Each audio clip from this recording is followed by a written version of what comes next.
लेकिन आज ऐसा लगता है जैसे संविधान की किताब तो है पर इसे चलाने वालों का ईमान गुम हो गया है। आज हिंदुस्तान में हर वर्ग को किसी न किसी चुनौती का सामना करना पड़ रहा है, मगर अल्पसंख्यक खासतौर पर मुसलमानों पर जो कहर टूटा है वो किसी से छुपा नहीं है। ये लोग सिर्फ अपने मजहबी पहचान की वजह से निशाने पर हैं। संविधान का अनुच्छेद 15 कहता है कि किसी भी नागरिक के साथ धर्म, जाति या किसी और वजह से भेदभाव नहीं होना चाहिए, लेकिन हकीकत इसके उलट है। हालात इस कदर बिगड़ चुके हैं कि hate speech, mob lynching, bulldozer द्वारा घरों को गिराने की घटनाएं आम हो गई हैं, खास तौर पर उत्तर प्रदेश में, जहां ऐसा लगता है जैसे कानून के नाम पर जंगल राज चल रहा हो। संभल में जो हुआ वो सबके सामने है। पुलिस के संरक्षण में निर्दोष लोगों की हत्या की गई और सरकार ने चुप्पी साध ली। अल्पसंख्यकों पर हिंसा बढ़ती जा रही है, मगर सत्ता में बैठे लोग या तो आंखें मूंदे हुए हैं या फिर इन घटनाओं को बढ़ावा दे रहे हैं। हद तो तब हो जाती है जब न्यायपालिका की बात भी अनसुनी कर दी जाती है। सुप्रीम कोर्ट ने मॉब लिंचिंग पर 11 सूत्रीय निर्देश जारी किए थे।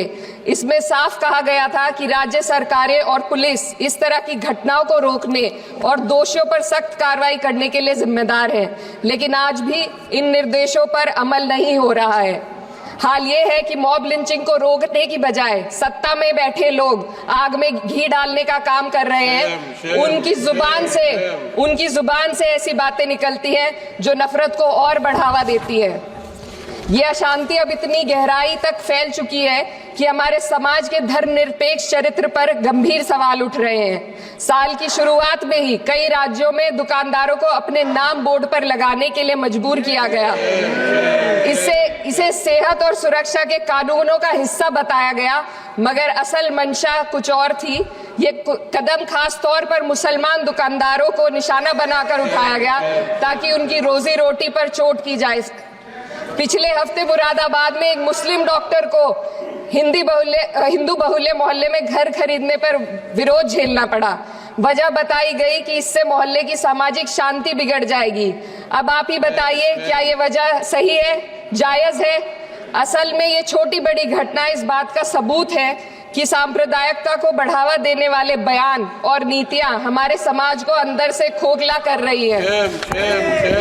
उत्तर प्रदेश में यति नरसिंहन ने बेहद घटिया बयान दिया, लेकिन सरकार इन बयानों पर कोई कार्रवाई नहीं कर रही।